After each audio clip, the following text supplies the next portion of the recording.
Hello മക്കളെ, welcome to text tutor. അപ്പൊ നമ്മൾ ഇന്ന് പഠിക്കാൻ പോകുന്നത് നമ്മുടെ ബയോളജിയിലെ പുതിയൊരു ചാപ്റ്റർ ആണ്. സെക്കൻഡ് പാർട്ടിലെ സെക്കൻഡ് വോളിയത്തിലെ ഫസ്റ്റത്തെ ചാപ്റ്റർ ആണ്. അതായത് ചലനത്തിനു പിന്നിൽ എന്ന് പറയുന്ന പുതിയ ചാപ്റ്റർ ആണ് നമ്മൾ പഠിക്കാൻ വേണ്ടി പോകുന്നത്. ചലനത്തിനു പിന്നിൽ. എന്താ ചലനത്തിന് പിന്നിൽ എന്ന് പറഞ്ഞു കഴിഞ്ഞാൽ, എന്താ ചലനം എന്ന് പറഞ്ഞു കഴിഞ്ഞാൽ പല തരത്തിലുള്ള ചലനങ്ങളുണ്ട് അല്ലെ. നമ്മൾ ഭക്ഷണം കഴിക്കുന്നു അല്ലെ, കൈകൊണ്ട് ഫുഡ് എടുത്തിട്ട് വായിലേക്ക് ഇടുന്നത് ഒരു ചലനമല്ലേ? അതെ, നമ്മൾ ശ്വസിക്കുന്നു, അതും അല്ലെ. നമ്മൾ ശ്വസിക്കുന്നത് വേറൊരു തരത്തിലുള്ള ചലനമാണ്. നമ്മൾ നടക്കുന്നത് വേറൊരു തരത്തിലുള്ള ചലനമാണ്. നമ്മൾ ഓടുന്നത് വേറൊരു തരത്തിലുള്ള ചലനമാണ്. ഇത്തരം ചലനങ്ങൾക്ക് നമ്മളെ സഹായിക്കുന്നത് എന്താണ്, അല്ലെങ്കിൽ ഇത്തരം ചലനങ്ങൾക്ക് പിന്നിൽ നടക്കുന്ന, ശരീരത്തിൽ നടക്കുന്ന പ്രവർത്തനങ്ങൾ എന്തൊക്കെയാണെന്നാണ് നമ്മൾ ഈ ഒരു ചാപ്റ്ററിൽ പഠിക്കുന്നത്. ചലനത്തിനു പിന്നിൽ എന്ന് പറയുന്ന നമ്മുടെ പുതിയ ചാപ്റ്ററിൽ നമ്മൾ പഠിക്കുന്നത്. നമുക്ക് പഠിക്കാം. മനുഷ്യന്മാരുടെ കേസിൽ മാത്രമല്ല അല്ലെ, ഒത്തിരി ജീവജാലങ്ങളുണ്ട്. ഇപ്പൊ പാമ്പ് ഇഴയുന്നു, അതൊരു ചലനം അല്ലേ? പാമ്പിനെ സംബന്ധിച്ചിടത്തോളം അതൊരു ചലനമാണ്. ഇനി ചെടികൾ വളരുന്നു അല്ലെ, ചെടികൾക്ക് ഒരിക്കലും നടന്ന് നമ്മളെ പോലെ നടക്കാനൊന്നും പറ്റില്ല, പക്ഷെ അവർക്കും ചലനമുണ്ട്. എന്താണ്? വളരുന്നുണ്ട് അല്ലെ. ഒരു പൊസിഷനെ അപേക്ഷിച്ച് നോക്കുമ്പം ചെടികൾ വളരുന്നുണ്ട്. അപ്പൊ ചെടികൾക്ക് ചലനമുണ്ട് അല്ലെ. നിങ്ങൾ ആലോചിച്ച് നോക്കൂ. ചിലപ്പോൾ നിങ്ങൾക്ക് നടക്കുന്നതായിരിക്കും നിങ്ങൾ ചലനത്തിൽ കണക്കാക്കുന്നുണ്ടാവുക. ചെടികൾ നടക്കുന്നില്ലല്ലോ എന്ന് വിചാരിക്കും, പക്ഷെ അനങ്ങുന്നുണ്ട് അല്ലെ, വളരുന്നുണ്ട്. അപ്പം ചെടികൾക്കും ചലനമുണ്ട്. ഇവിടെ ഒരു ഒച്ച്, വളരെ ചെറിയൊരു ജീവിയാണ് ഒച്ച് അല്ലെ. ഈ ഒച്ചാണെങ്കിലും എഴഞ്ഞ് നീങ്ങുന്നുണ്ട്. അപ്പം ഇത്തരം ചലനങ്ങൾക്ക് സഹായിക്കുന്ന ശാരീരിക പ്രവർത്തനങ്ങളെ പറ്റിയിട്ടാണ് നമ്മൾ ഈ ഒരു ചാപ്റ്ററിൽ ത്രൂ ഔട്ട് ഡിസ്കസ് ചെയ്യാൻ വേണ്ടിയിട്ട് പോകുന്നത്. സോ ചലനത്തിനു പിന്നിൽ നമുക്ക് സ്റ്റാർട്ട് ചെയ്യാം. ഈ ചാപ്റ്ററിനകത്ത് നമ്മൾ മെയിൻ ആയിട്ട് പഠിക്കുന്ന കണ്ടന്റ്സ് ആണ് ഈ എഴുതി വെച്ചേക്കുന്നത്. ചലന വൈവിധ്യം പഠിക്കുന്നുണ്ട്, പേശികളും വ്യായാമവും പഠിക്കുന്നുണ്ട്, പേശികളെ പറ്റി പഠിക്കുന്നുണ്ട്, അസ്ഥി വ്യവസ്ഥ അല്ലെ. നമ്മുടെ അസ്ഥികളുണ്ട്, നിങ്ങൾക്ക് അറിയാം അല്ലെ, നിങ്ങൾക്ക് തൊടുമ്പോൾ തന്നെ മനസ്സിലാവും അല്ലെ. കൈൻ്റെ ഉള്ളിൽ എല്ലുകളുണ്ട് അല്ലെ, അസ്ഥികളുണ്ട്. ശരീരത്തിലുടനീളം അസ്ഥികളുണ്ട് അല്ലെ. പല ഭാഗത്തും നിങ്ങൾക്ക് തൊട്ട് നോക്കുമ്പോൾ അല്ലെ, ബാക്കിലൊക്കെ തൊടുമ്പോൾ നിങ്ങൾക്ക് പ്രൊമനൻസ് ഫീൽ ചെയ്യുന്നുണ്ട്. അപ്പം അസ്ഥികളുണ്ട്, അസ്ഥി വ്യവസ്ഥയുണ്ട്, അസ്ഥികളും പരിണാമവും പഠിക്കാനുണ്ട്. അതുപോലെ തന്നെ വിവിധ ചട്ടക്കൂടുകളെ പറ്റി പഠിക്കാനുണ്ട്. ആൻഡ് സസ്യചലനങ്ങൾ, ചെടികളെ പറ്റിയിട്ടും പഠിക്കാനുണ്ട്, സസ്യങ്ങളിലുള്ള ചലനത്തെ പറ്റിയിട്ടും പഠിക്കാനുണ്ട്. സോ ഇത്രയാണ് ബേസിക് ആയിട്ട് നമ്മൾ ഈ ഒരു ചാപ്റ്ററിൽ പഠിക്കുന്ന കാര്യങ്ങൾ എന്ന് പറയുന്നത്. ഓക്കെ, സോ നിങ്ങൾ ഈ ഒരു ചിത്രം നോക്കിക്കേ. ഈ ഒരു ചിത്രം എന്ത് ഭംഗിയാണല്ലേ. ഈ ചിത്രം കാണാൻ വേണ്ടിയിട്ട് ഭയങ്കര പച്ചപ്പുള്ളൊരു ചിത്രമാണ്. ആൻഡ് ഇതിനകത്ത് നിങ്ങൾക്ക് ഒരുപാട് കാര്യങ്ങൾ കാണാൻ വേണ്ടി പറ്റുന്നുണ്ട്. മരങ്ങളുണ്ട്, പക്ഷികളുണ്ട് അല്ലെ. ഒരു പക്ഷി എന്താ, മീൻകൊത്തിയോ മരം കൊത്തിയാണോ? മീൻകൊത്തി ആയിരിക്കും അല്ലെ. അതിന്റെ ചുണ്ടിൽ എന്തോ, കൊക്കിൽ എന്തോ ഉണ്ട്. അതുപോലെ തന്നെ ചിത്രശലഭങ്ങളുണ്ട്, പൂക്കളുണ്ട്, മുയലുകളുണ്ട്. ആൻഡ് വെള്ളത്തിൽ നോക്കിക്കേ, ഇവിടെ ഒരു ഒത്തിരി മത്സ്യങ്ങളൊക്കെ ഉണ്ട്, ചെമ്മീനൊക്കെ ആയിട്ടും. പിന്നെ ചെടികളുടെ വേരുകൾ നിങ്ങൾക്ക് കാണാൻ വേണ്ടി പറ്റുന്നുണ്ട് അല്ലെ. ഭയങ്കര ഭംഗിയുള്ള ഒരു പിക്ചറാണ് ഇത് അല്ലെ. ഇതിനകത്ത് ഇലകൾ പൊഴിഞ്ഞു വീഴുന്നുണ്ട്. കുറേ കാര്യങ്ങൾ നമുക്ക് ഈ ഒരു ഭംഗിയുള്ള ചിത്രത്തിൽ കാണാൻ വേണ്ടി പറ്റുന്നുണ്ട്. നമ്മുടെ ചുറ്റും നമ്മൾ നിരീക്ഷിക്കുമ്പം നമുക്ക് ഇത്തരത്തിലുള്ള ഒരുപാട് ചലനങ്ങൾ കാണാൻ വേണ്ടിയിട്ട് പറ്റുന്നുണ്ട്. റൈറ്റ്. സോ ഇത്രയും കാര്യങ്ങൾ, ഒരുപാട് സംഭവങ്ങൾ നമ്മുടെ ചുറ്റിലും നടക്കുന്നുണ്ട്. നിങ്ങളൊന്ന് ജസ്റ്റ് ഒന്ന് പുറത്തേക്ക് ഇറങ്ങി നോക്കുമ്പോൾ തന്നെ നിങ്ങൾക്ക് മനസ്സിലാക്കാൻ പറ്റും, നമ്മുടെ ചുറ്റും നമ്മളടക്കം എന്ത് ചെയ്തുകൊണ്ടിരിക്കുകയാണ്, ചലിച്ചുകൊണ്ടിരിക്കുകയാണ്. ഇതിന് സഹായിക്കുന്നത് എന്തൊക്കെ കാര്യങ്ങളാണെന്നാണ് നമുക്ക് നോക്കാനുള്ളത്. ചിത്രം നിരീക്ഷിക്കൂ. ഹരിതാഭമായ ഈ ഭൂമി എത്ര മനോഹരമാണല്ലേ. സസ്യങ്ങളും ജന്തുക്കളും നേരിട്ട് കാണാനാകാത്ത എത്രയോ സൂക്ഷ്മജീവികൾ അല്ലെ. നമുക്ക് കണ്ണുകൊണ്ട് സസ്യങ്ങളെയും ജന്തുക്കളെയൊക്കെ നമുക്ക് കാണാൻ വേണ്ടി പറ്റും. നമ്മൾ കാണാത്തതായിട്ടുള്ള ഒത്തിരി സൂക്ഷ്മജീവികൾ നമുക്ക് ചുറ്റുമുണ്ട്. ഇതെല്ലാം ചേർന്നതാണ് ഈ ഭൂമിയെ വർണ്ണാഭമാക്കുന്നത്. ആഹാര സമ്പാദനത്തിനും മറ്റുമായി ഇവ ഈ ലോകത്തെ ചലനാത്മകമാക്കുന്നില്ലേ അല്ലെ. പൂമ്പാറ്റ തേൻ കുടിക്കാൻ വേണ്ടി പോവാ, ആഹാര സമ്പാദന. അതിനു വേണ്ടിയിട്ട് പൂമ്പാറ്റ എന്ത് ചെയ്യണം, പറക്കണം അല്ലെ. ചിത്രശലഭങ്ങൾ പറക്കണം. മരംകൊത്തി അല്ലെങ്കിൽ മീൻകൊത്തി മീനിനെ പിടിക്കണം എന്ന് വിചാരിക്കുക, ഇര പിടിക്കാൻ വേണ്ടിയിട്ട് ആഹാര സമ്പാദനമാണല്ലേ അത്. ആഹാര സമ്പാദനത്തിന് വേണ്ടിയിട്ട് എന്ത് ചെയ്യും? മരംകൊത്തി വെള്ളത്തിലേക്ക് ഇറങ്ങിയിട്ട് വേണം മീൻകൊത്തി വെള്ളത്തിലേക്ക് ഇറങ്ങിയിട്ട് വേണം എന്ത് ചെയ്യാൻ വേണ്ടിയിട്ട്? മീനിനെ പിടിക്കാൻ വേണ്ടിയിട്ട്. അപ്പം ആഹാര സമ്പാദനത്തിന് വേണ്ടിയിട്ട് അത് ചലനത്തിൽ ഏർപ്പെടുന്നുണ്ട്. ആൻഡ് എന്തെല്ലാം തരം ചലനങ്ങളാണ് ചിത്രത്തിലെ ജീവികളിൽ കാണാൻ കഴിയുന്നത്? അല്ലെ, ഇതിനകത്ത് ഒരുപാട് ചലനങ്ങൾ അല്ലെ. ഇതാ ഇവിടെ മുയൽ ഓടുന്നുണ്ട്, ചിത്രശലഭങ്ങൾ പറക്കുന്നുണ്ട്, അത് മത്സ്യത്തെ കഴിക്കുന്നുണ്ട് അല്ലെ, ചാടുന്നുണ്ട്. ഇവിടെ ഒരു പാമ്പുണ്ട് അല്ലെ, പാമ്പ് ഇതെല്ലാം നോക്കുകയാണെന്ന് തോന്നുന്നു അല്ലെ. ഒത്തിരി കാര്യങ്ങള്, ഒത്തിരി ചലനങ്ങള് ഇവിടെ നടക്കുന്നുണ്ട്, ഈ ഒരു പിക്ചറിൽ നടക്കുന്നുണ്ട്. ഈ പിക്ചർ ജസ്റ്റ് ഒരു നിങ്ങൾക്ക് മനസ്സിലാക്കാൻ വേണ്ടി പറഞ്ഞു തന്നിട്ടുള്ളതാണ്. പക്ഷേ നിങ്ങൾക്ക് ഈ ചിത്രത്തിനേക്കാളും വലിയ മനോഹരമായ കാഴ്ചകൾ നിങ്ങൾക്ക് നിങ്ങളുടെ ചുറ്റും നോക്കിയാൽ കാണാൻ വേണ്ടിയിട്ട് സാധിക്കും.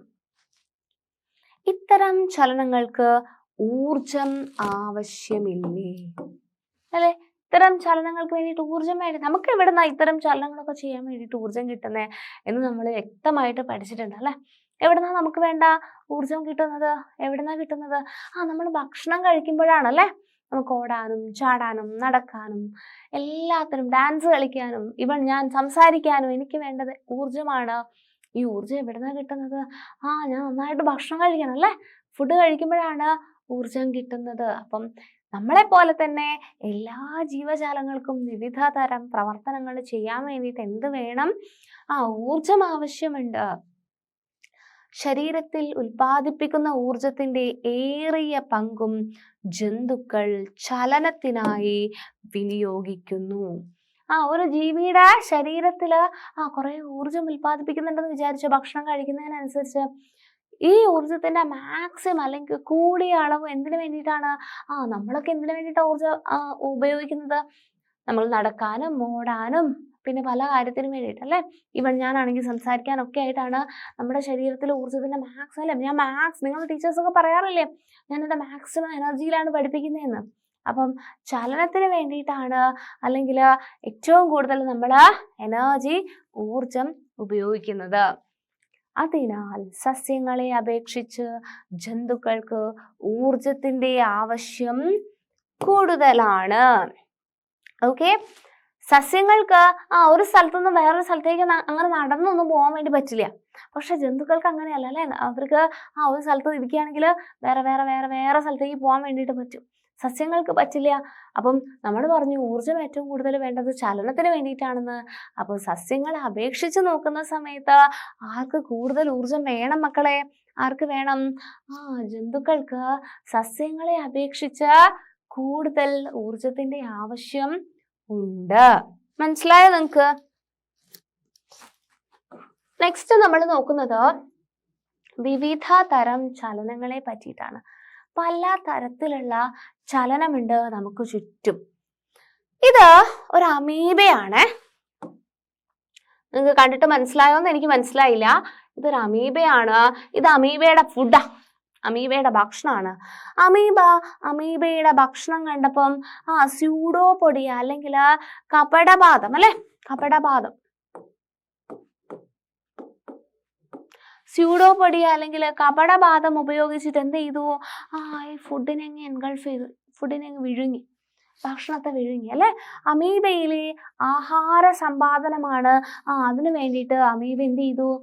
ഒരു ബോഡി പാർട്ടിലെ എൻ്റെ ഒരു ശരീരത്തിലെ അവയവം ഉപയോഗിച്ചിട്ട് അല്ലെങ്കിൽ ഒരു ശരീരത്തിന്റെ ഭാഗം ഉപയോഗിച്ചിട്ട് ഭക്ഷണത്തെ കളക്ട് ചെയ്തു. അതൊരു തരത്തിലുള്ള ചലനമല്ലേ? അത് ഒന്ന് അനക്കിയല്ലേ, അതിന്റെ ശരീരഭാഗം ഒന്ന് അനക്കിയിട്ടാണത് അതിന്റെ ഭക്ഷണത്തെ എടുക്കുന്നത്.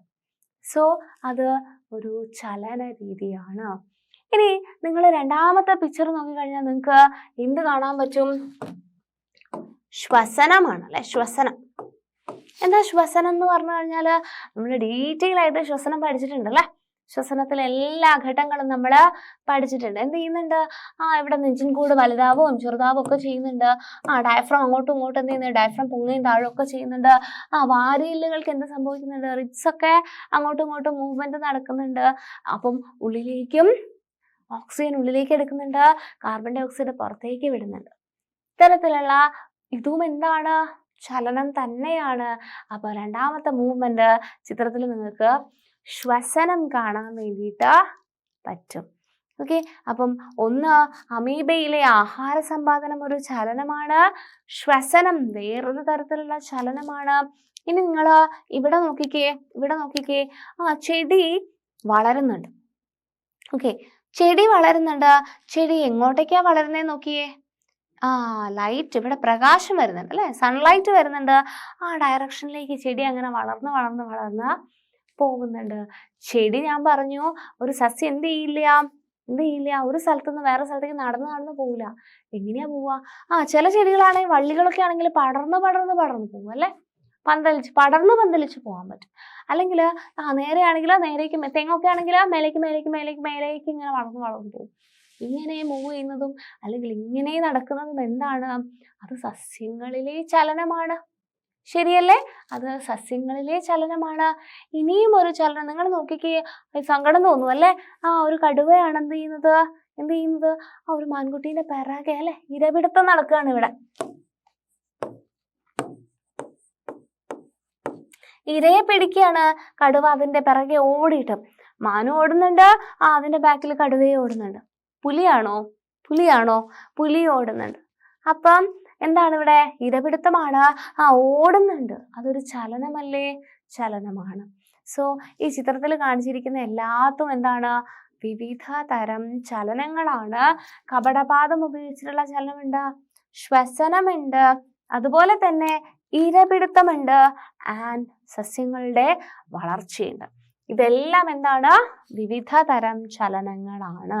നിങ്ങൾ നോക്കിക്കേ, അറിയുന്ന മറ്റു ചലനങ്ങൾ, അമീബയിലെ ആഹാര സമ്പാദനം പറഞ്ഞു. പിന്നെന്താണ്? ശ്വസനം വേറൊരു ചലനമാണ്. സസ്യങ്ങളുടെ വളർച്ച അല്ലെ, സസ്യങ്ങളുടെ വളർച്ച ഒരു ചലനമാണ്.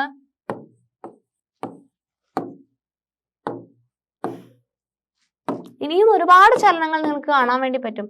ഇരപിടുത്തം അല്ലെ, ഇരപിടുത്തം വേറൊരു ചലനമാണ്. ഇങ്ങനെ ഒരുപാട് ചലനങ്ങൾ നമുക്ക് ചുറ്റും എന്ത് ചെയ്യുന്നുണ്ട്? നടക്കുന്നുണ്ട്. ജീവികളിൽ വിവിധ ആവശ്യങ്ങൾ നിറവേറ്റുന്നതിനായി വൈവിധ്യമാർന്ന ചലന രീതികളുണ്ടെന്ന് മനസ്സിലായല്ലോ അല്ലെ? അമീബയ്ക്ക് ഭക്ഷണം വേണം, അമീബ എന്ത് ചെയ്തു? അതിന്റെ കപടപാദം ഉപയോഗിച്ചു. പുലിക്ക് ഭക്ഷണം വേണം, പുലി എന്ത് ചെയ്തു? അതിന്റെ എനർജി ഉപയോഗിച്ചിട്ട് ചലനം നടത്തി അല്ലെ, ഓടി മാനിന്റെ പിറകെ ഓടി. അപ്പം വിവിധ ആവശ്യങ്ങൾ, നമുക്ക് ശ്വസിക്കണം, നമുക്ക് ഓക്സിജൻ വേണം, എന്ത് ചെയ്തു? അതിനനുസരിച്ച് നമ്മുടെ ശരീരഭാഗങ്ങൾക്ക് ചലനം സംഭവിച്ചു. ഇനിയാണെങ്കിൽ സസ്യങ്ങൾക്ക് വളരണം, അവിടെയും എന്ത് ചെയ്തു? ചലനം അല്ലെ, പ്രകാശത്തിന്റെ ദിശ നോക്കിയിട്ട് സസ്യങ്ങൾ അങ്ങ് വളരും. നഗ്നനേത്രങ്ങൾ കൊണ്ട് ദൃശ്യമാവുന്നതും അല്ലാത്തതുമായ നിരവധി ചലനങ്ങളും അതിന് അനുകൂലമായ വ്യത്യസ്ത ചലനോപാധികളും ജീവലോകത്ത് കാണപ്പെടുന്നു അല്ലെ. നമുക്ക് കണ്ണുകൊണ്ട് കാണാൻ പറ്റുന്ന ചലനമുണ്ട്. നമുക്ക് കാണാൻ പറ്റും, ഈ ബാക്ടീരിയ ഒക്കെ 2 4 വിഭജിക്കുന്നുണ്ട് അല്ലെ. ബാക്ടീരിയ എന്ന് പറഞ്ഞാൽ നമുക്ക് കാണാൻ വേണ്ടി പറ്റുമോ? ഇല്ല അല്ലെ, വളരെ ചെറുതാ, അപ്പൊ നമുക്ക് കാണാൻ പറ്റില്ല. നമ്മളെ നഗ്നനേത്രങ്ങൾ കൊണ്ട് നമുക്ക് കാണാൻ വേണ്ടി പറ്റില്ല. പക്ഷെ അവയിലും എന്ത് സംഭവിക്കുന്നുണ്ട്? ചലനം സംഭവിക്കുന്നുണ്ട്. ഈ ബാക്ടീരിയ കാണാൻ വേണ്ടിയിട്ട് നമ്മൾ യൂസ് ചെയ്യുന്ന അല്ലെങ്കിൽ നമ്മൾ ഉപയോഗിക്കുന്ന ഒരു ഉപകരണത്തിന്റെ പേര് നിങ്ങൾക്ക് ഓർമ്മയുണ്ടോ? നമ്മൾ 1ാമത്തെ ചാപ്റ്ററിൽ പഠിച്ചിട്ടുണ്ട്. എന്താണത്? മൈക്രോസ്കോപ്പ് അല്ലെ. കഴിഞ്ഞ വർഷം പഠിച്ചിട്ടുണ്ട് അല്ലെ. കഴിഞ്ഞ വർഷമാണോ പഠിച്ചത്? മൈക്രോസ്കോപ്പ് ഉപയോഗിച്ചിട്ടാണ് നമ്മൾ കണ്ണുകൊണ്ട് കാണാൻ വേണ്ടി പറ്റാത്ത ഉപകരണങ്ങളെ, വസ്തുക്കളെ അല്ലെങ്കിൽ ജീവികളെ കാണാൻ വേണ്ടി ഉപയോഗിക്കുന്ന ഉപകരണമാണ് മൈക്രോസ്കോപ്പ്. ഓക്കെ, സോ അങ്ങനെ പലതരത്തിലുള്ള ചലനം നമുക്ക് ചുറ്റും നടക്കുന്നുണ്ട്. ഇനി നമ്മൾ നോക്കുകയാണ് ജീവലോകത്തെ ചലനങ്ങൾ. ജീവലോകത്ത് വിവിധ തരം ചലനങ്ങൾ നടക്കുന്നുണ്ട്. അപ്പൊ നമ്മൾ ജീവലോകത്തിലെ വിവിധ തരം ചലനങ്ങളെ പറ്റിയിട്ടാണ് നോക്കുന്നത്. ആദ്യം തന്നെ നമ്മൾ സൂക്ഷ്മജീവികൾ അല്ലെ, സൂക്ഷ്മജീവികൾക്ക് എന്തെല്ലാം തരത്തിലുള്ള ചലനങ്ങളാണ് സൂക്ഷ്മജീവികൾക്ക് ഉള്ളതെന്നാണ് ഫസ്റ്റ് നോക്കുന്നത്. അപ്പം ഫസ്റ്റ് എന്ന് പറയുന്നത് ബാക്ടീരിയ എന്ന് കേട്ടിട്ടുണ്ടോ മക്കളെ നിങ്ങൾ? ബാക്ടീരിയക്ക് ഒരു സംഭവമുണ്ട്, മൂവ്മെന്റിന് വേണ്ടിയിട്ട് അല്ലെങ്കിൽ ചലനത്തിന് വേണ്ടിയിട്ട്. അതാണ് അതിന്റെ ഫ്ലജല്ല. കേട്ടിട്ടുണ്ടോ? വാക്ക് കേട്ടിട്ടുണ്ടോ? ബാക്ടീരിയ. ബാക്ടീരിയയിലെ ഫ്ലജല്ലം. ഇത് ബാക്ടീരിയ എന്ന് വിചാരിച്ചോ. ഇതാണ് ബാക്ടീരിയ. ബാക്ടീരിയ പേരൊക്കെ കൊടുത്തു നമ്മൾ. ബാക്ടീരിയക്ക് ബാക്ടീരിയ എന്ന് കൊടുത്തു. ഇതിന്റെ മേലെ ഇങ്ങനൊരു സാധനം ഉണ്ടാവും. ചിലപ്പോ ഒറ്റൊന്നേ ഉണ്ടാവുള്ളൂ, ചിലപ്പോ 2 ഉണ്ടാവും, ചിലപ്പം കുറേ ഉണ്ടാവും. ഇങ്ങനെ ഇതിന്റെ ചുറ്റും ഉണ്ടാവും. ഈ സാധനം വെച്ചിട്ടാണ് ബാക്ടീരിയ എന്ത് ചെയ്യുന്നത്? ചലനം നടത്തുന്നത്. ഈ സാധനത്തിന് നമ്മൾ പറയുന്ന പേരാണ് ഫ്ലജല്ലം. ഫ്ലജല്ലം എന്നൊക്കെ പറയും. ഫ്ലജല്ലം എന്ന് പറഞ്ഞു കഴിഞ്ഞാൽ ഒറ്റൊന്നുള്ളതിന് ഫ്ലജല്ലം എന്ന് പറയുന്നത്, അല്ലെങ്കിൽ നമ്മൾ ഫ്ലജല്ല എന്നൊക്കെ പറയും. ഫ്ലജല്ല. അപ്പം ബാക്ടീരിയയില് നമ്മളെ പോലെ കൈയും കാലൊന്നും ഇല്ല, പകരം എന്താ ഉള്ളത്? ഒരു നാര് പോലെയൊക്കെ ഉള്ള ഒരു സാധനം ഇതിന്റെ ചുറ്റിലും ഉണ്ടാവും. അത് വെച്ചിട്ടാണ് ബാക്ടീരിയ അതിന്റെ ചലനം നടത്തുന്നത്. ഓക്കെ, ബാക്ടീരിയ ചലനത്തിന് സഹായിക്കുന്നത് എന്താ മക്കളെ? ഫ്ലജല്ലയാണ്, അല്ലെങ്കിൽ ഫ്ലജല്ലമാണ്. ക്ലിയർ ആയോ? ബാക്ടീരിയ ചലനത്തിന് വേണ്ടി സഹായിക്കുന്നത് ഫ്ലജല്ലയാണ്. ഓക്കെ, ഇനി വേറൊരു സംഭവം ഉണ്ട്, അമീബയിലെ കപടപാദം. അത് നമ്മളിപ്പോ കണ്ടു അല്ലെ. ഇത് അമീബയാണെങ്കിൽ അമീബയ്ക്ക് എന്തുണ്ടെന്ന് പഠിച്ചു? കപടപാദം ഉണ്ടെന്ന് പഠിച്ചു അല്ലെ. കപടപാദം. ബാക്ടീരിയയില് ഫ്ലജല്ല ഉണ്ട്, അമീബയില് കപടപാദമുണ്ട്. ഇനി പാരമീസിയത്തിലെ സീലിയ. ഇതാണ് പാരമീസിയം എന്ന് വിചാരിച്ച നിങ്ങൾ ഇതിന് പേര് കൊടുക്കണോ മക്കളെ? ഇത് അമീബയാണ്. ഇതിന് അമീബയ്ക്ക് പേര് വേണോ? അമീബ. ഇത് പാരമീസിയം. പാരമീസിയാണ്. പാരമീസിയത്തിന് എന്താ ഉള്ളത് നോക്കിയേ? സീലിയയാണുള്ളത്. സീലിയ എന്ന് പറഞ്ഞു കഴിഞ്ഞാല് ഇങ്ങനെ ചെറിയ നമുക്കൊക്കെ രോമങ്ങളുള്ള പോലെ കുഞ്ഞായിട്ട് ഇങ്ങനെ ഉണ്ടാവും ഇതിന്റെ ചുറ്റും. ഇതാണ് സീലിയ. ഫ്ലജലാൻച വലുതാ അല്ലെ. സീലിയ നോക്കി നിങ്ങള് ചെറുതുകളായിട്ടാ കാണുന്നത് സീലിയ. ഫ്ലജല കുറച്ചും കൂടെ വലുതാ, സീലിയ ചെറുതാ. അപ്പൊ പാരമീസിയത്തിന് എന്താ ഉള്ളത് മക്കളെ? സീലിയയാണ് അല്ലെ. സീലിയ. അപ്പൊ ഇവരൊന്നും നമുക്ക് കണ്ണുകൊണ്ട് കാണാൻ വേണ്ടി പറ്റില്ല അല്ലെ. സൂക്ഷ്മ ജീവികളാണ്. അപ്പം ഇതിനകത്ത് ബാക്ടീരിയക്ക് ഫ്ലജല്ലയാണ്, അമീബയ്ക്ക് കപടപാദമാണ്, പാരമീസിയത്തിന് സീലിയയാണ് ഉള്ളത്. അപ്പൊ ബാക്ടീരിയയിലെ ഫ്ലജല്ലം, അമീബയിലെ കപടപാദം, പാരമീസിയത്തിലെ സീലിയ എന്നിവ ഉപയോഗിച്ചുള്ള ചലനങ്ങൾ സൂക്ഷ്മ ജീവികളിലെ വൈവിധ്യമാർന്ന ചലനങ്ങൾക്ക് ഉദാഹരണമാണ് അല്ലെ. നമുക്ക് ഇതൊക്കെ കാണുമ്പോൾ അല്ലെ ഇതെങ്ങനെയാ നടക്കുന്നതെന്നൊക്കെ വിചാരിക്കും അല്ലെ. കാരണം നമുക്ക് കയ്യും കാലൊക്കെ ഉള്ള ആൾക്കാരെയാണ് നമ്മൾ കൂടുതലും കണ്ടിട്ടുള്ളത് അല്ലെ. ഇപ്പൊ പശുവോ പൂച്ചയോ പട്ടിയോ ഒക്കെ ആണെങ്കിലും അവർക്ക് ഇങ്ങനെ നടക്കാനുള്ള 4 കാലൊക്കെ ഉണ്ട്. പക്ഷെ ഇവർക്ക് എന്താ ഉള്ളത്? ഇതൊന്നും അല്ല ഉള്ളത്.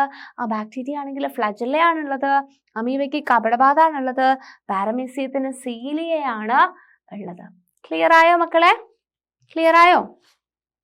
അപ്പൊ നമ്മള് സൂക്ഷ്മ ജീവികളെ പറ്റി പഠിച്ചു, അതിനെ അങ്ങോട്ട് മാറ്റി വെച്ചു. പഠിച്ചേ എന്റെ കൂടെ തന്നെ പഠിച്ചില്ലേ? അമീബയ്ക്ക് എന്തായിരുന്നു ഉള്ളത്? കപടപാദം ഉണ്ടായിരുന്നു, ബാക്ടീരിയയ്ക്ക് ഫ്ലജല്ലയായിരുന്നു, പാരമീസിയത്തിന് സീലിയയായിരുന്നു. ഇത് 3 തെറ്റിപ്പോവരുത്. നിങ്ങൾക്ക് മാച്ച് ദ ഫോളോയിങ് ഒക്കെ ചോദിക്കും. ഓക്കെ. നെക്സ്റ്റ് നമ്മൾ നോക്കാൻ പോകുന്നത് ജന്തുക്കളെ പറ്റിയിട്ടാണ്. ഓക്കെ, സൂക്ഷ്മജീവികൾ കഴിഞ്ഞു. ജന്തുക്കളിൽ ചലനം എന്നത് ശരീരഭാഗത്തിനോ ചുറ്റുപാടിനെ അപേക്ഷിച്ച് ശരീരത്തിനോ ഉണ്ടാകുന്ന സ്ഥാനമാറ്റമാണ്. എന്താ പറഞ്ഞിട്ടുള്ളത്? ജന്തുക്കൾക്ക് എന്താണ് ചലനം എന്ന് പറഞ്ഞു കഴിഞ്ഞാല് ചുറ്റുപാടിനെ അപേക്ഷിച്ച് ഒന്നിലെ ശരീരഭാഗം മാറ്റണം. അതായത് ഞാൻ ഇവിടുന്ന് ഇങ്ങനെ കൈ ഇങ്ങനെ മേലേക്ക് പൊക്കുന്നു, എന്റെ കൈക്കുണ്ടായ ചലനമല്ലേ അത്? അതെ. ഇനി ഞാൻ കാല് പൊക്കുകയാണെന്ന് വിചാരിച്ചോ, എൻ്റെ കാലിനുണ്ടായിട്ടുള്ള ചലനമാണത്. ഇനി നോക്കിക്കോ, എൻ്റെ ശരീരം മൊത്തത്തിൽ ഞാനിതാ നടന്നു പോകുമ്പോൾ എൻ്റെ ശരീരം മൊത്തം ചുറ്റുപാടിനെ അപേക്ഷിച്ചിട്ട് മാറ്റം സംഭവിച്ചു. അപ്പൊ ഇതെല്ലാം എന്തിൽ വരും? ജന്തുക്കളില് ചലനത്തിന്റെ കേസിൽ വരും. പക്ഷേ സസ്യങ്ങൾക്ക് പക്ഷെ എന്താണ്? വളരുന്നതിനെയാണ് ചലനം എന്ന് പറയാം അല്ലെ. സസ്യങ്ങൾക്ക് നടന്നു പോകാൻ വേണ്ടി പറ്റുമോ? ഇല്ല. ആ ഒരു വ്യത്യാസമുണ്ട് ജന്തുക്കളിലെയും സസ്യങ്ങളിലെയും ചലനത്തിൽ.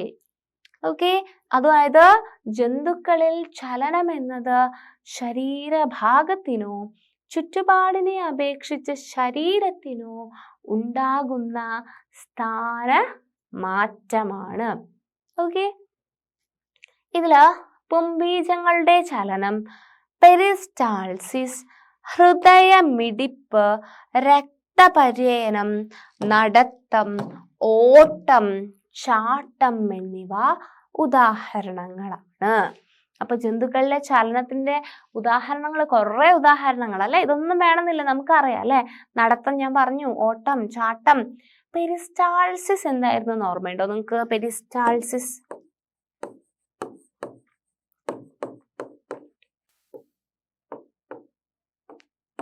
എന്തായിരുന്നു? പെരിസ്റ്റാൾസിസ് നമ്മൾ ഭക്ഷണം വെക്കുമ്പം ദഹന വ്യവസ്ഥയിൽ പഠിച്ചിട്ടുണ്ട് അല്ലെ. ഭക്ഷണം വായിലേക്ക് വെക്കുന്നു. അപ്പൊ ഫുഡിന് എന്തുണ്ടാവും? നമ്മുടെ ശരീരത്തിൽ എന്തുണ്ടാവും? ഒരു വേവ് പോലെ അല്ലെ, തരംഗങ്ങൾ പോലെയുള്ള ഒരു മൂവ്മെന്റ് വരും. വേവ് പോലെ ഒരു മൂവ്മെന്റ്, അങ്ങനത്തെ ഒരു ചലനം വരും. അപ്പോഴാണ് ഭക്ഷണം ഇതിലിങ്ങനെ, ശരിക്കും ഇത് ഇങ്ങനെയല്ല. തരംഗം എന്ന് പറയുമ്പോൾ അന്നനാളത്തിലൂടെ പോകുമ്പോ എങ്ങനെ ഉണ്ടാവുക? വേവ് പോലെ ഇങ്ങനെ ഇങ്ങനെ ഇങ്ങനെ ഇങ്ങനെ വരുമല്ലോ. ഫുഡ് നിൽക്കുന്ന ഭാഗം വലുതായി ഇങ്ങനെ ഇങ്ങനെ വേവ് പോലെ വരും അല്ലെ, തരംഗം പോലെ വരും. അതിനെയാണ് പെരിസ്റ്റാൾസിസ് എന്ന് പറയുക. അതുപോലെ തന്നെ ഹൃദയം മിടിക്കണമെങ്കിൽ അല്ലെ, സിസ്റ്റോളും ഡയസ്റ്റോളും ഒക്കെ നമ്മൾ പഠിച്ചിട്ടുണ്ട് അല്ലെ. ഹൃദയം മിടിക്കുക, ഹൃദയം മിടിക്കുന്നത് ഒരു ചലനമാണ് അല്ലെ. ഹൃദയത്തിന്റെ പൊസിഷൻ അങ്ങോട്ടും ഇങ്ങോട്ടും മാറുന്നുണ്ട്. രക്തം പര്യനം അല്ലെ, രക്തം മൊത്തം ശരീരത്തിൽ ഇങ്ങനെ ചലിക്കുന്നുണ്ട് അല്ലെ. ഇവിടെയുള്ള രക്തം കുറച്ച് സമയം കഴിയുമ്പോൾ ഇവിടെയുള്ള രക്തം വേറെ രക്തമായിരിക്കും, വേറെ ഭാഗത്തു നിന്ന് രക്തം ഇങ്ങനെ കറങ്ങി വരുന്നുണ്ട്. ഓക്കെ, സോ ഹൃദയമിടിപ്പ്, പെരിസ്റ്റാൾസിസ്, രക്തപര്യനം, പുംബീജങ്ങളുടെ ചലനം, നടത്തം, ഓട്ടം, ചാട്ടം എന്നിവ ഉദാഹരണങ്ങളാണ്. എന്തിന്റെ ഉദാഹരണങ്ങളാണ്? ജന്തുക്കളിലെ ചലനത്തിന്റെ ഉദാഹരണം ആണ്. ഇനി സസ്യങ്ങള് നിങ്ങൾക്ക് എളുപ്പ അല്ലെ. എന്താണ്? സഞ്ചരിക്കുന്നില്ലെങ്കിലും സസ്യങ്ങളിലും വളർച്ചയുടെ ഭാഗമായും അല്ലാതെയും വിവിധ തരത്തിലുള്ള ചലനങ്ങളുണ്ട്. സസ്യങ്ങൾ വളരുന്നത് ഒരു ചലനമാണ്. അല്ലാതെയും സസ്യങ്ങൾക്ക് എന്ത് സംഭവിക്കാറുണ്ട്? ചലനം സംഭവിക്കാറുണ്ട്. പക്ഷെ സസ്യങ്ങൾ എന്ത് ചെയ്യുന്നില്ല? നടക്കുന്നില്ല. നടക്കാതിരുന്നിട്ട് പോലും സസ്യങ്ങളിലും എന്തുണ്ട്? ചലനങ്ങളുണ്ട്. ഒന്നില്ലെങ്കിൽ സസ്യങ്ങൾ എന്താണ്? ഒരു കുഞ്ഞു ചെടിയായിരിക്കും അല്ലെ. ഫസ്റ്റ് ഒരു കുഞ്ഞു ചെടിയായിരിക്കും. കുറച്ച് കഴിയുമ്പോൾ ഇതെന്താവും? വലിയ ചെടിയായിട്ട് മാറും. അത് വളർച്ചയാണ്. വളർച്ച എന്ന് പറയുന്നത് ചലനത്തിന്റെ ഒരു രൂപമാണ്. ഓക്കെ, വിത്ത് മുളയ്ക്കൽ അല്ലെ. വിത്ത് എന്ന് പറയുന്ന സംഭവം ആദ്യം ഇങ്ങനെയായിരിക്കും ഉണ്ടാവുക. ഇത് മുള പൊട്ടുമ്പോ ഇതിങ്ങനെ മുളച്ച് വരുന്ന സമയത്ത് എന്താ സംഭവിക്കുന്നത്? അവിടെ ഒരു ചലനം നടന്നില്ലേ? അവിടെ ഒരു അനക്കം നടന്നില്ലേ? വിത്ത് ഇങ്ങനെ ഇരിക്കുന്ന വിത്തിന് മുള പൊട്ടി വന്നു. അപ്പം അവിടെ ഒരു അനക്കം വന്നു, അവിടെ ഒരു ചലനം നടന്നു. ഉദ്ദീപനങ്ങൾക്കനുസരിച്ച് സസ്യഭാഗങ്ങൾക്കുണ്ടാകുന്ന മാറ്റം. ഈ ഉദ്ദീപനം എന്താണെന്ന് നമുക്ക് പഠിക്കാനുണ്ട്. ഡീറ്റെയിൽ ആയിട്ട് ഉദ്ദീപനം എന്താണെന്ന് ഇതേ ചാപ്റ്ററിൽ നമുക്ക് പഠിക്കാനുണ്ട്. എങ്കിലും ഞാൻ പറഞ്ഞുതരാം, ആ സമയത്ത് നമുക്ക് വൃത്തിയിൽ പഠിക്കാം. ഇപ്പൊ നിങ്ങൾ മനസ്സിലാക്കുക, പ്രകാശം ഒരു ഉദ്ദീപനമാണ് എന്ന് പറഞ്ഞു കഴിഞ്ഞാൽ എന്തെങ്കിലും ഒരു സ്റ്റിമുലൈ, അതാണ് അതിന് പറയാ. എന്ന് പറഞ്ഞു കഴിഞ്ഞാൽ ഇപ്പൊ ലൈറ്റ് ഇവിടെ നിങ്ങൾ നേരത്തെ പിക്ചറിൽ കണ്ടു അല്ലെ. ചെടി വളരുന്ന സമയത്ത് നിങ്ങൾ കണ്ടു ഒരു ഭാഗത്തു നിന്ന് ലൈറ്റ് അടിക്കുന്നുണ്ട്. ആ ലൈറ്റിന്റെ ഭാഗത്തേക്ക് ഈ ചെടി ഇങ്ങനെ വളർന്ന് പോവുകയാണെന്നുണ്ടെങ്കിൽ അതിനെ നമ്മൾ പ്രകാശത്തിന്റെ ഉദ്ദീപനത്തിനനുസരിച്ച് സസ്യത്തിന്റെ വളർച്ച എന്നാ പറയുക. ഓക്കെ, നിങ്ങൾ കണ്ടിട്ടുണ്ടോ ഒരു വലിയൊരു ചെടീന്റെ അടിയിൽ വളരുന്ന ചെടിക്ക് വലിയ വളർച്ചയൊന്നും കാണത്തില്ല. കുഞ്ഞു ചെടിയാണെന്നുണ്ടെങ്കിൽ വലിയ വളർച്ചയൊന്നും കാണത്തില്ല. കാരണം എന്താ? അതിന് പ്രകാശം കിട്ടുന്നില്ല. പ്രകാശം കിട്ടിക്കഴിഞ്ഞാൽ മാത്രമേ എന്തുള്ളൂ? പ്രകാശത്തിന്റെ ദിശയിലേക്ക് അതിന് പോവാൻ വേണ്ടി പറ്റുള്ളൂ. അപ്പൊ എന്ത് ചെയ്യും? വേറെ ഏതെങ്കിലുമൊക്കെ വഴിയൊക്കെ കണ്ടുപിടിച്ചിട്ട് പ്രകാശമുള്ള ആ ഡയറക്ഷനിലേക്ക് എങ്ങനെയെങ്കിലും എത്താൻ വേണ്ടിയിട്ട് നോക്കും. എങ്കിലും മാത്രമേ അതിന് വളരാൻ വേണ്ടി പറ്റുള്ളൂ. സോ അത് സസ്യങ്ങളിലെ വളർച്ചയുടെ ഒരു ഉദാഹരണമാണ്. അപ്പൊ എന്തൊക്കെയാ സസ്യങ്ങളിലെ വളർച്ചയിലെ ഉദാഹരണങ്ങള്? വിത്ത് മുളയ്ക്കലുണ്ട്, ഉദ്ദീപനങ്ങൾക്കനുസരിച്ച് സസ്യഭാഗങ്ങൾക്കുണ്ടാകുന്ന മാറ്റമുണ്ട്. ഇത് രണ്ടും സസ്യചലനങ്ങൾക്ക് ഉദാഹരണങ്ങളാണ്. അപ്പൊ നമ്മള് സൂക്ഷ്മജീവികളിലെ ചലനം നമ്മൾ പറഞ്ഞത് ബാക്ടീരിയയിലുള്ള ഫ്ലജല്ല, അമീബയിലുള്ള കപടപാദം, പാരമീസിയത്തിലുള്ള സീലിയ. ഇത് മൂന്നുമാണ് സൂക്ഷ്മജീവികളിലെ ചലനത്തിന് വേണ്ടിയിട്ട് സഹായിക്കുന്നത്. ജന്തുക്കളിലെ ചലനം എന്ന് പറയുന്നത് അതിന്റെ ശരീരഭാഗത്തിനോ ചുറ്റുപാടിനെ അപേക്ഷിച്ച് ശരീരത്തിനോ ഉണ്ടാകുന്ന ഒരു മാറ്റം, അതാണ് ജന്തുക്കളിലെ ചലനം. അതിന്റെ ഉദാഹരണമായിട്ട് നമ്മൾ ഓട്ടം, ചാട്ടം, നടത്തം, രക്തപര്യനം, ഹൃദയമിടിപ്പ്, പെരിസ്റ്റാൾസിസ്, ഇങ്ങനെ കുറെ ഉദാഹരണങ്ങൾ പഠിച്ചു. സസ്യങ്ങളിലെ ചലനം എന്ന് പറയുന്നത് വളർച്ചയുടെ ഭാഗമായിട്ടുള്ള ചലനമുണ്ട്, വളർച്ചയുടെ ഭാഗമല്ലാത്ത ചലനങ്ങളുണ്ട്. വിത്തുമുളയ്ക്കൽ ഒരു സസ്യങ്ങളിലെ ചലനത്തിന്റെ ഉദാഹരണമാണ്. അതുപോലെ തന്നെ ഉദ്ദീപനങ്ങൾക്കനുസരിച്ചുള്ള സസ്യത്തിന്റെ ചലനവും സസ്യങ്ങളിലെ ചലനത്തിന്റെ ഉദാഹരണങ്ങൾ ആണ്. ഇനി വേറെയും ഒരുപാട് ചലനങ്ങളുണ്ട്. ഓക്കെ, വേറെ നമ്മൾ ഒരു കോശത്തിന്റെ ലെവലിലൊക്കെ പോയപ്പോൾ നമ്മൾ പഠിച്ചിട്ടുണ്ട്. ആ ചാപ്റ്ററിൽ, ഫസ്റ്റ് ചാപ്റ്ററിൽ നമ്മൾ പഠിക്കുന്നുണ്ട്. മറ്റുള്ള പൊതുവായിട്ടുള്ള ചലനങ്ങളിൽ വരുന്നത് ഒന്ന് ഓസ്മോസിസ് ഉണ്ട്, ഡിഫ്യൂഷൻ ഉണ്ട്, ആക്റ്റീവ് ട്രാൻസ്പോർട്ട് ഉണ്ട്. ഓർമ്മയുണ്ടോ ഈ വാക്കുകൾ പഠിച്ചത്? Osmosis, diffusion, active transport. Osmosis എന്ന് പറഞ്ഞു കഴിഞ്ഞാൽ എന്താണ്? ഒരു കൂടിയ സ്ഥലത്തു നിന്നും, കോൺസെൻട്രേഷൻ കൂടിയ സ്ഥലത്തു നിന്ന് കുറഞ്ഞ സ്ഥലത്തിലേക്ക് ഒരു അർദ്ധധാര്യ സ്ഥലത്തിലൂടെ ജലത്തിന്റെ മൂവ്മെന്റിനെ അല്ലേ നമ്മൾ ഓസ്മോസിസ് എന്ന് പറയുന്നത്. അതുപോലെ തന്നെ വേറൊരു ചലനമായിരുന്നു ഏതാണ്? ഡിഫ്യൂഷൻ. എന്തായിരുന്നു ഡിഫ്യൂഷൻ? കോൺസെൻട്രേഷൻ, ഗാഢത കൂടിയ സ്ഥലത്തു നിന്നും ഗാഢത കുറഞ്ഞ സ്ഥലത്തേക്ക്, അല്ലെ ബിരിയാണിയുടെ മണം കിട്ടുന്നു, അല്ലെ ചൂടാക്കിയ ബിരിയാണിയുടെ മണം കിട്ടുന്നു. അത്ര റൂമിൽ സ്പ്രേ ചെയ്യുമ്പം ചന്ദനത്തിരിയുടെ മണം എല്ലായിടത്തും പരക്കുന്നു എന്നൊക്കെ പറഞ്ഞ് നമ്മൾ ഡിഫ്യൂഷന്റെ ഉദാഹരണങ്ങളും പഠിച്ചിട്ടുണ്ടായിരുന്നു. അപ്പം ഓസ്മോസിസ് ഉണ്ട്, ഡിഫ്യൂഷൻ ഉണ്ട്, ആക്റ്റീവ് ട്രാൻസ്പോർട്ട്. എന്തായിരുന്നു ആക്റ്റീവ് ട്രാൻസ്പോർട്ട് എന്ന് പറഞ്ഞു കഴിഞ്ഞാൽ ഈ ട്രാൻസ്പോർട്ടിന് എന്ത് വേണം? ഊർജം ഉപയോഗിക്കണം, അല്ലെ, എനർജി വേണം. ഊർജം ഉപയോഗിച്ചിട്ടുള്ള ട്രാൻസ്പോർട്ടിനെയാണ് ആക്റ്റീവ് ട്രാൻസ്പോർട്ട് എന്ന് പറയുന്നത്. അപ്പം ഇതെല്ലാം ഓസ്മോസിസ്, ഡിഫ്യൂഷൻ, ആക്റ്റീവ് ട്രാൻസ്പോർട്ട് എന്നീ പ്രക്രിയകൾ വഴി പദാർത്ഥ കണികകളുടെ സഞ്ചാരം, വാതക സംവഹനം, പോഷക സംവഹനം, മാലിന്യങ്ങളുടെ പുറന്തള്ളൽ എന്നിവയും എല്ലാ ജീവികളിലും പൊതുവായി കാണുന്ന ചലനങ്ങളാണ്. അപ്പോൾ ഓസ്മോസിസ് ഉണ്ട്, ഡിഫ്യൂഷൻ, ആക്റ്റീവ് ട്രാൻസ്പോർട്ട് ഉണ്ട്. അതുപോലെ തന്നെ നമ്മുടെ വായു പല പല പദാർത്ഥങ്ങളിലെ ഇവിടുന്ന് അവിടെ പോകുന്നല്ലേ, നമുക്ക് ബ്രെയിനിൽ വേണ്ട കുറേ ന്യൂട്രിയൻസ് ഒക്കെ ഉണ്ട്, അതൊക്കെ ബ്രെയിനിലേക്ക് കിട്ടുന്നു. ഹാർട്ടിന് വേണ്ട കുറച്ച് ന്യൂട്രിയൻസ് അത് ഹാർട്ടിന് കിട്ടും. ഇതെല്ലാം അങ്ങോട്ടും ഇങ്ങോട്ടും ട്രാൻസ്പോർട്ട് ചെയ്തിട്ടല്ലേ, അങ്ങോട്ടും ഇങ്ങോട്ടും കൊണ്ടുപോയിട്ടല്ലേ കിട്ടുന്നത്. പോഷക ഘടകങ്ങൾ അല്ലെ, നമുക്ക് ചിലപ്പം നമ്മുടെ സ്കിന്നിനൊക്കെ നല്ലത് വേണ്ടത് കഴിക്കുന്ന ആൾക്കാരൊക്കെ ഉണ്ടല്ലേ. അപ്പൊ ഈ പോഷകങ്ങളൊക്കെ അതതിന്റെ സ്ഥലത്ത് കൊണ്ടുപോയിട്ട് എത്തിക്കണം അല്ലെ. അപ്പൊ പോഷകങ്ങളെ സംവഹനം ചെയ്യണം.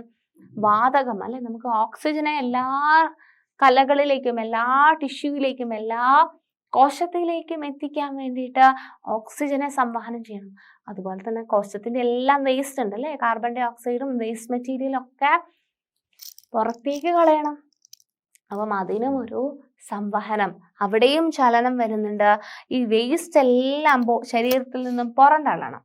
ഈ വിസർജ്യ വസ്തുക്കളുടെ അല്ലെങ്കിൽ മാലിന്യങ്ങളുടെ പുറന്തള്ളൽ എന്ന് പറയുന്നതും ഒരു തരത്തിൽ എന്താണ്? ചലനം തന്നെയാണ്. അപ്പം ഇതെല്ലാം വേറെയും പൊതുവായിട്ടുള്ള ചലനങ്ങൾ ഉണ്ടെന്ന് പറഞ്ഞിട്ടാണ് നമ്മൾ ഈ ചലനങ്ങളെല്ലാം ഇവിടെ ജസ്റ്റ് മെൻഷൻ ചെയ്ത് പോകുന്നത്. അപ്പൊ നമ്മൾ സസ്യങ്ങളിലെ ചലനം പഠിച്ചു. എന്താണ്? വളർച്ചയുടെ ഭാഗമായിട്ടും അല്ലാതെയും സസ്യങ്ങളിലെ ചലനമുണ്ട്, വിത്തുമുളയ്ക്കലുണ്ട് അല്ലെ, ഉദ്ദീപനങ്ങൾക്കനുസരിച്ചുള്ള ചലനം. ഇതെല്ലാം സസ്യങ്ങളിലെ ചലനമാണെന്ന് നമ്മൾ പഠിച്ചു കഴിഞ്ഞു. പിന്നെ എന്താ? ജന്തുക്കളിലെ ചലനം എന്താ? നടത്തം, ഓട്ടം, ചാട്ടം, ഹൃദയമിടിപ്പ്, രക്തപര്യനം, പുംബീജങ്ങളുടെ ചലനം, ഇതെല്ലാം ജന്തുക്കളിലെ ചലനമാണ്. പിന്നെയും പൊതുവായിട്ടുള്ള ചലനങ്ങൾ നമ്മൾ പറഞ്ഞു. ഏതാണ്? ഓസ്മോസിസ്, ആക്റ്റീവ് ട്രാൻസ്പോർട്ട്, മാലിന്യങ്ങളുടെ കളയൽ, പുറത്ത് കളയൽ, ഇതൊക്കെ ബാക്കി പൊതുവായിട്ടുള്ള ചലനങ്ങളാണ്. സൂക്ഷ്മ ചലനങ്ങളും സ്ഥലചലനങ്ങളും. സൂക്ഷ്മ ചലനം എന്ന് പറഞ്ഞു കഴിഞ്ഞാൽ സൂക്ഷ്മജീവികളിലുള്ള ചലനങ്ങളൊക്കെ നമ്മൾ പഠിച്ചു കഴിഞ്ഞു. ജീവികളിലെ ചലനങ്ങളിൽ വലിയ വൈവിധ്യമുണ്ട് എന്ന് മനസ്സിലാക്കിയല്ലോ. ഇത്തരം ചലനങ്ങൾക്ക് സഹായകമായ വിവിധ ഉപാധികൾ ജീവികളിലുണ്ട്. അപ്പം ഓരോ ജീവജാലങ്ങളിലും ചലനം എന്ന് പറയുന്നത് വിവിധ തരത്തിലാണെന്ന് നമ്മൾ മനസ്സിലാക്കി അല്ലേ? അതുകൊണ്ടാണ് നമ്മൾ പറഞ്ഞത് സൂക്ഷ്മജീവികളായിട്ടുള്ള അമീബയ്ക്ക് ഫ്ലജല്ല എന്ന് പറയുന്ന ഒരു സംഭവമുള്ളത്, അല്ലാതെ മനുഷ്യനെ പോലെ എന്തല്ല കൈയും കാലും ഒന്നും അല്ല ഉള്ളത്. അതുപോലെ തന്നെ അമീബയ്ക്ക് കപടപാദം എന്ന് പറയുന്ന സൂക്ഷ്മജീവിയാണ് അല്ലേ? അപ്പൊ അതിന് വേറൊരു ഉപാധിയുണ്ട്. മനുഷ്യന്മാർക്ക് കൈയും കാലും അസ്ഥികൂടവും മസിലുകളും എല്ലാം ഉണ്ട് അല്ലെ, മൂവ്മെന്റിന് വേണ്ടിയിട്ട് സഹായിക്കാൻ, ചലനത്തിന് സഹായിക്കാൻ വേണ്ടിയിട്ട്. അപ്പം ഓരോ ജീവജാലങ്ങൾക്കും ചലിക്കാൻ ആവശ്യമായിട്ടുള്ള ശാരീരിക ഘടകങ്ങള് അല്ലെ ഘടന ഓരോ ജീവജാലങ്ങൾക്കും ഉണ്ട് എന്നുള്ളതാണ് നമ്മൾ ഇവിടെ മനസ്സിലാക്കേണ്ടത്. ഇനി നമ്മൾ നോക്കുകയാണ് ജീവികളിലെ ചലന ഉപാധികൾ. ഓരോരോ ജീവികളിലുമുള്ള ചലനത്തിന് വേണ്ടിയിട്ട് സഹായിക്കുന്ന ചലന ഉപാധികളെ നമ്മൾ ജസ്റ്റ് ഒന്ന് പരിചയപ്പെടാം. ഇതില് പരിചയപ്പെടാനൊന്നുമില്ല, നിങ്ങൾക്ക് അറിയുന്ന ആൾക്കാർ തന്നെയാണ്. പാരമീസിയത്തിന് നമ്മൾ ഇപ്പൊ പഠിച്ചിട്ടേ ഉള്ളൂ അല്ലെ, നമ്മളിപ്പോ അങ്ങോട്ട് പഠിച്ചു പോയിട്ടേ ഉള്ളൂ. എന്താണ്? സീലിയയാണ് അല്ലെ. സീലിയയാണ് പാരമീസിയത്തിലെ ചലന ഉപാധി. എന്തായിരുന്നു സീലിയ ഞാൻ പറഞ്ഞത്? ഇതാണ് പാരമീസിയത്തിന്റെ ശരീരം എന്ന് പറഞ്ഞു കഴിഞ്ഞാല് ഇതിന്റെ മുകളിൽ കുഞ്ഞി ബ്രഷ് പോലത്തെ ചെറുതായിട്ടുള്ള കുറച്ച് ഇങ്ങനെ ഇങ്ങനെ ഇങ്ങനെ രോമങ്ങൾ കാണാൻ വേണ്ടി പറ്റും. ഇതാണ് വളരെ മൈന്യൂട്ടാണല്ലേ, നമുക്ക് കാണാൻ വേണ്ടി പറ്റില്ല, കണ്ണുകൊണ്ട് കാണാൻ വേണ്ടി പറ്റില്ല അല്ലെ, നഗ്ന നേത്രങ്ങൾ കൊണ്ട് നമുക്ക് കാണാൻ വേണ്ടിയിട്ട് പറ്റത്തില്ല. അപ്പം സീലിയയിലെ ചലന ഉപാധി എന്ന് പാരമീസിയത്തിലെ ചലന ഉപാധി എന്ന് പറയുന്നത് സീലിയയാണ്. ഓക്കെ, സീലിയയാണ്. ഇനി നെക്സ്റ്റ് നിങ്ങൾ വേറൊരാളെ കണ്ടോ ഇവിടെ? ആരാ അത്? യൂഗ്ലീന. യൂഗ്ലീനയ്ക്ക് നിങ്ങൾ ഇവിടെ ഒരു സംഭവം കാണുന്നുണ്ടോ? ഇതാണ് യൂഗ്ലീനയുടെ ഫ്ലജല്ല. ഓക്കെ, യൂഗ്ലീനയിലെ ഫ്ലജല്ലയാണ് അല്ലെ. നമ്മൾ നേരത്തെ ബാക്ടീരിയക്ക് ഞാൻ ഫ്ലജല്ല വരച്ച് കാണിച്ചു തന്നില്ലേ, അതുപോലെ യൂഗ്ലീനയ്ക്കും ഒരു ഫ്ലജല്ലയുണ്ട്. ആ ഫ്ലജല്ലയാണ് യൂഗ്ലീനയെ ചലനത്തിന് വേണ്ടിയിട്ട് സഹായിക്കുന്നത്. ഇനി നിങ്ങൾ മത്സ്യം നോക്കിയേ. മത്സ്യത്തിന് ഫിൻസ് ഉണ്ട് അല്ലെ, മത്സ്യ ചിറക് എന്ന് പറയാം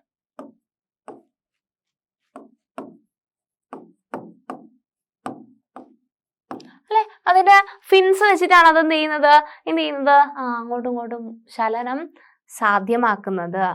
ഇനി തവളയ്ക്ക് നിങ്ങൾ നോക്കിയേ, ലിംസ് ഉണ്ട് അല്ലെ, എന്താ കൈയും കാലൊക്കെ ഉണ്ട് അല്ലെ, ചാടാൻ വേണ്ടിയിട്ട്. തവള ഇങ്ങനെ ചാടി ചാടി പോകുന്നില്ലേ, നമ്മൾ തവളച്ചാട്ടമൊക്കെ കളിക്കില്ലേ. കൈകാലുകളുണ്ട്, അല്ലെങ്കിൽ മസിലുണ്ട് അല്ലെ, പേശികളായിട്ട് അല്ലെങ്കിൽ കൈകാലുകളായിട്ടുണ്ട് അല്ലെ. അതാണ് എന്ന് പറയുന്നത് തവളയ്ക്കുള്ളത്. ഇനി തിമിംഗലത്തിന് പേശികളുണ്ട്, അതുപോലെ തന്നെ എന്തുണ്ട്, അസ്ഥി വ്യവസ്ഥയുണ്ട് അല്ലെ, അസ്ഥി അല്ലെ, മുള്ള് അസ്ഥികൂടം പോലെ വലിയ അതുപോലത്തെ ഒരു സെറ്റിങ്സ് ആണ് എന്തിനുള്ളത്? തിമിംഗലത്തിന്. പിന്നെ പേശികളും ഒക്കെ അങ്ങനെയൊക്കെ ആയിട്ടാണ് തിമിംഗലത്തിന് വരുന്നത്. പക്ഷികൾക്ക് പറക്കാൻ വേണ്ടിയിട്ട് ചലനത്തിന് വേണ്ടിയിട്ട് എന്താ സഹായിക്കുന്നത്? പക്ഷിക്ക് ചിറകുണ്ട്, വിങ്സ് അല്ലേ, ചിറക്. അപ്പൊ പക്ഷിക്ക് ചിറകുണ്ട്. ഇങ്ങനെ വിവിധ ജീവജാലങ്ങൾക്ക് വിവിധ തരത്തിലുള്ള ചലനം സാധ്യമാക്കാൻ വേണ്ടിയിട്ട് വിവിധ ചലന ഉപാധികളുണ്ട് അല്ലെ. പാരമീസിയത്തിന് സീലിയ, യൂഗ്ലീനയ്ക്ക് ഫ്ലജല്ലയൊക്കെ ഉണ്ട്. വ്യത്യസ്ത ജീവികളിലെ ചലനോപാധികളെ കുറിച്ച് മനസ്സിലാക്കിയല്ലോ. മനുഷ്യനിലെ ചലനം എപ്രകാരമാണ്? അതിനുള്ള ഉപാധികൾ എന്തെല്ലാമാണ്? അപ്പൊ നമ്മള് പലതരത്തിലുള്ള ജീവജാലങ്ങളെ പറ്റി ഇപ്പൊ പഠിച്ചു കഴിഞ്ഞു അല്ലെ. വിവിധ തരത്തിലുള്ള ജീവജാലങ്ങളുടെ മൂവ്മെന്റ് എല്ലാം നമ്മൾ പഠിച്ചു. ഇനി നമ്മൾ നോക്കാണ് മനുഷ്യന്മാരുടെ കേസിൽ അല്ലെ. മനുഷ്യന്മാരുടെ കേസിൽ ഈ ചലനം എങ്ങനെയാണ് നടക്കുന്നത്, അല്ലെങ്കിൽ ഈ ചലനം നടത്താൻ വേണ്ടിയിട്ട് മനുഷ്യന്മാരെ സഹായിക്കുന്ന ഘടകങ്ങള് എന്തെല്ലാമാണ്? എന്താണ് നമ്മുടെ മനുഷ്യന്മാരുടെ ചലനത്തിന് സഹായിക്കുന്ന വിവിധ ഉപാധികൾ? ഈ മൂവ്മെന്റിന് കൈയും കാലും ഒക്കെ എങ്ങനെയാ നമ്മളെ ചലനത്തിന് വേണ്ടിയിട്ട് സഹായിക്കുന്നത്? അല്ലെങ്കിൽ വേറെയും ചലനങ്ങൾ ശരീരത്തിൽ അല്ലെ, രക്തം പമ്പ് ചെയ്യുന്നത് ഒരു ചലനമാണെന്ന് പറഞ്ഞു. അല്ലെ? ഹൃദയം മിടിക്കുന്നത് ഒരു ചലനമാണെന്ന് പറഞ്ഞു, കൈ പൊക്കുന്നത് ഒരു ചലനമാണെന്ന് പറഞ്ഞു. അപ്പൊ ഇതിനൊക്കെ എങ്ങനെയാണ് നടക്കുന്നത്, ഇതെല്ലാം എങ്ങനെയാണ് നടക്കുന്നത് എന്നാണ് നമ്മൾ നെക്സ്റ്റ് നോക്കാൻ വേണ്ടിയിട്ട് പോകുന്നത്. മനുഷ്യന്റെ വിവിധ ശരീര ചലനങ്ങളാണ് നമ്മൾ നോക്കുന്നത്. ഫസ്റ്റത്തെ ചലനമാണ് മനുഷ്യന്മാരിൽ വരുന്നത്. അതായത് ഒന്ന് കോശദ്രവ്യ ചലനങ്ങൾ. എന്താണ് കോശദ്രവ്യ ചലനങ്ങൾ? കോശദ്രവ്യം എന്തായിരുന്നു? കോശദ്രവ്യം അല്ലെ, കോശത്തിനുള്ളിലുള്ള ദ്രവ്യം അല്ലെ, കോശത്തിന്റെ ഇത് കോശമാണെങ്കിൽ അതിനുള്ളിലുള്ള ദ്രവ്യമാണ് അല്ലെ കോശദ്രവ്യം എന്ന് പറയുന്നത്. ഈ കോശദ്രവ്യത്തിലെ ചലനങ്ങള് പദാർത്ഥങ്ങളെ കോശദ്രവ്യത്തിലുടനീളം വിതരണം ചെയ്യാൻ സഹായിക്കുന്നു. എന്താണ് കോശദ്രവ്യത്തിലെ ചലനം സഹായിക്കുന്നത്? ഇവിടെ കോശദ്രവ്യത്തിനുള്ളില് ഒരു പദാർത്ഥം കിട്ടിയെന്ന് വിചാരിച്ചോ, ഈ പദാർത്ഥത്തിന് എല്ലായിടത്തും കൊടുക്കണം എന്ന് വിചാരിച്ചോ, ഈ കോശത്തിനുള്ളിൽ എല്ലായിടത്തും വിതരണം ചെയ്യണം എന്ന് വിചാരിച്ചോ, അപ്പൊ ഏത് സഹായമാണ് അവിടെ വേണ്ടത്? മൊത്തം ദ്രവ്യത്തിനെ കോശത്തിന്റെ എല്ലാ ഭാഗത്തിലും എത്തിക്കണം എന്നുണ്ടെങ്കിൽ അവിടെ കോശദ്രവ്യ ചലനം നടക്കണം അല്ലെ. ഇവിടെ ഇരിക്കുന്ന സാധനം എല്ലായിടത്തും എത്തണം എന്നുണ്ടെങ്കിൽ, ഈ കോശത്തിനുള്ളിൽ എല്ലായിടത്തും എത്തണം എന്നുണ്ടെങ്കിൽ അവിടെ കോശദ്രവ്യ ചലനമാണ് സഹായിക്കുന്നത്. അവിടെ കൈയാണോ സഹായിക്കുന്നത് ചലനത്തിന്? അല്ല, അവിടെ ഈ ചെറിയ കോശത്തിനുള്ളിലുള്ള കോശദ്രവ്യ ചലനമാണ് സഹായിക്കുന്നത്. രണ്ടാമത്തെ മനുഷ്യന്മാരിലെ ചലനമാണ്, അതാണ് സ്യൂഡോപോഡിയൽ ചലനം. എന്താണ് സ്യൂഡോപോഡിയൽ ചലനം? സ്യൂഡോപോഡിയൽ ചലനം, സ്യൂഡോപോഡിയ ഉള്ള അല്ലെ, അമീബയ്ക്ക് നമ്മൾ സ്യൂഡോപോഡിയ കണ്ടു, അതുപോലെ തന്നെ മനുഷ്യന്മാരുടെ ശരീരത്തിലും എന്ത് നടക്കുന്നുണ്ട്? സ്യൂഡോപോഡിയൽ ചലനം നടക്കുന്നുണ്ട്. എവിടെയാ അതെന്ന് അറിയോ നിങ്ങൾക്ക്? നമുക്ക് ശ്വേതരക്താണുക്കളെ കേട്ടിട്ടുണ്ടോ? നമുക്ക് രക്താണുക്കൾ രണ്ടെണ്ണം ഉണ്ട്, അരുണ രക്താണുക്കളും ഉണ്ട്, ശ്വേത രക്താണുക്കളും ഉണ്ട്. അതിനകത്ത് ശ്വേത രക്താണുക്കൾ അല്ലെങ്കിൽ WBC വൈറ്റ് ബ്ലഡ് സെൽസ് ഉണ്ട് അല്ലെ. ഈ WBCയിൽ കപടപാദങ്ങളുണ്ട്. കപടപാദത്തിനല്ലേ സ്യൂഡോപോഡിയ എന്ന് പറയുന്നത് അല്ലെ, അമീബയിൽ നമ്മൾ പഠിച്ച വാക്കാണത്. സോ ശ്വേത രക്താണുക്കളിലെ കപടപാദങ്ങൾ സഞ്ചാരത്തിനും പ്രതിരോധത്തിനും സഹായിക്കുന്നു അല്ലെ. ഈ ശ്വേതരക്താണുക്കൾ എവിടെയെങ്കിലും എത്തണം എന്ന് വിചാരിച്ചോ, ഇവിടെ എൻ്റെ കൈ ഇവിടെ ഒന്ന് മുറിഞ്ഞു, ഈ മുറിഞ്ഞു, ഇവിടെ എന്ത് വേണം? ഇൻഫെക്ഷൻ ഒന്നും ആവാതിരിക്കാൻ വേണ്ടിയിട്ട്, രോഗം പ്രതിരോധിക്കാൻ വേണ്ടിയിട്ട് ആര് വരണം? ശ്വേതരക്താണുക്കൾ ഓടി ഓടി ഓടി വരണം. അപ്പം അപ്പൊ നമ്മുടെ ശരീരത്തിൽ നിന്ന് പല ഭാഗത്തു നിന്നായിട്ട് ശ്വേതരക്താണുക്കൾ WBC സെൽസ് ഈ കൈൻ്റെ മേലേക്ക് വരണം. അപ്പം അതിനെ സഹായിക്കുന്നത് അതിൻ്റെ കപടപാദങ്ങളാണ് അല്ലെങ്കിൽ സ്യൂഡോപോഡിയയാണ്. ചലനത്തിനെന്നതുപോലെ സഞ്ചാരത്തിനെന്നതുപോലെ രോഗപ്രതിരോധത്തിനും അവരെ സഹായിക്കുന്നത് ആരാണ്? ഇതിൻ്റെ സ്യൂഡോപോഡിയകളാണല്ലേ, സ്യൂഡോപോഡിയകളാണ്. അപ്പം നമ്മൾ വിഴുങ്ങി നശിപ്പിക്കാനൊക്കെ എന്താണ്? WBC ആണ് വിഴുങ്ങി നശിപ്പിക്കുന്നത് അല്ലെ. മോണോസൈറ്റ് ഒക്കെ എന്ത് ചെയ്യും? വിഴുങ്ങി നശിപ്പിക്കും. അപ്പം വിഴുങ്ങി നശിപ്പിക്കാൻ അല്ലെങ്കിൽ രോഗപ്രതിരോധത്തിനും സഞ്ചാരത്തിനും ഒക്കെ ശ്വേതരക്താണുക്കളെ സഹായിക്കുന്നത് അവരുടെ സ്യൂഡോപോഡിയൽ മൂവ്മെന്റ് അല്ലെങ്കിൽ സ്യൂഡോപോഡിയൽ ചലനം ആണ്. അപ്പൊ നമ്മൾ ഫസ്റ്റ് കോശദ്രവ്യ ചലനം പഠിച്ചു, രണ്ടാമത്തത് സ്യൂഡോപോഡിയൽ ചലനം പഠിച്ചോ? എൻ്റെ കൂടെ നിങ്ങൾ പഠിച്ചോ? ഇനിയൊരു ചലനമുണ്ട് നമ്മുടെ ശരീരത്തിൽ നടക്കുന്നത്, അതാണ് മൂന്നാമത്തെ ചലനം. ഏതാണ്? നമ്മൾ കേട്ട സെയിം വാക്കാണ് ഫ്ലജല്ലാർ ചലനം. എന്താണ് ഫ്ലജല്ലാർ ചലനം? എന്താ മക്കളെ ഫ്ലജല്ലാർ ചലനം എന്ന് പറഞ്ഞു കഴിഞ്ഞാൽ ഫ്ലജല്ല ഉപയോഗിച്ചിട്ടുള്ള ചലനം. എവിടെയാ? നമ്മൾ ബാക്ടീരിയയിൽ ഫ്ലജല കണ്ടിട്ടുണ്ട്, അല്ലെങ്കിൽ യുഗ്ലീനയിലൊക്കെ നമ്മൾ ഫ്ലജല കണ്ടിട്ടുണ്ട്. ഇതെവിടെയാ ഇപ്പോൾ ഒരു ഫ്ലജല നമ്മുടെ മനുഷ്യന്റെ ശരീരത്തിൽ ഒരു ഫ്ലജല ഇരിക്കുന്നത്? നമ്മുടെ സ്പാംസ് അല്ലെങ്കിൽ മനുഷ്യന്റെ പുംബീജ ചലനത്തിന് വേണ്ടിയിട്ട് സ്പാംസിന് ഓടി ഓടി പുംബീജത്തിന് ഓടി ഓടി അണ്ടത്തിന്റെ അടുത്തേക്ക് എത്താൻ വേണ്ടിയിട്ട് ഉള്ള ചലനം. അത് എന്താണ് സഹായിക്കുന്നത് പുംബീജത്തിന്? അതിന്റെ ടെയിൽ അല്ലെങ്കിൽ അതിന്റെ ഫ്ലജല്ലയാണ് അതിനെ സഹായിക്കുന്നത്, ആ മൂവ്മെന്റിനെ സഹായിക്കുന്നത്, ആ ഒരു ചലനത്തിന്. അപ്പം ഫ്ലജലാർ ചലനമുള്ള ഒന്നാണ് പുംബീജ ചലനം. ഓക്കെ, ഇനി നമുക്ക് നോക്കാനുള്ളത് സീലിയറി ചലനമാണ്. നാലാമത്തെ ചലനം സീലിയറി ചലനം. സീലിയറി ചലനം എന്ന് പറഞ്ഞു കഴിഞ്ഞാൽ നമ്മുടെ ശരീരത്തില് ഓവം അല്ലെങ്കിൽ അണ്ടത്തിനെ എന്ത് ചെയ്തു? പുറത്തേക്ക് തള്ളി. ഓവറി എന്ത് ചെയ്തു? അണ്ഡാശയം അണ്ടത്തിനെ പുറത്തേക്ക് വിട്ടു. ഈ അണ്ഡാശയം പോയിട്ട് ഈ ഓവ പോയിട്ട് അല്ലെങ്കിൽ അണ്ടം പോയിട്ട് പുംബീജത്തിന്റെ അടുത്തേക്ക് പോകണം. പക്ഷെ പുംബീജത്തിന്റെ അടുത്തേക്ക് വരെ അല്ലെങ്കിലും കുറച്ച് ദൂരെങ്കിലും പോകണം. അതിന് വേണ്ടിയിട്ട് അണ്ടത്തിന് ഇങ്ങനെ നടന്നു പോകാനൊന്നും പറ്റില്ല. അല്ലെങ്കിൽ പുംബീജത്തിനുള്ളത് പോലെ അണ്ടത്തിന് ഫ്ലാജല്ലയൊന്നുമില്ല.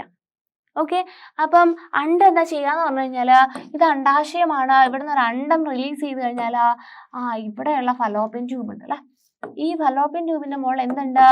സീലിയകളുണ്ട്. എവിടെയൊക്കെ എന്തുണ്ട്? സീലിയകളുണ്ട്. അപ്പം ഇതിനെ എടുത്തിട്ട് എന്ത് ചെയ്യും? ഇതുവഴി മൂവ് ചെയ്ത് ഇവിടെ വരെ എത്തിക്കും. അതിന് ഇതിൻ്റെ ഉള്ളില് സീലിയറി മൂവ്മെന്റ് ആണ് അണ്ടത്തിന്റെ മാർഗം ചലനത്തിന് വേണ്ടിയിട്ട് സഹായിക്കുന്നത്.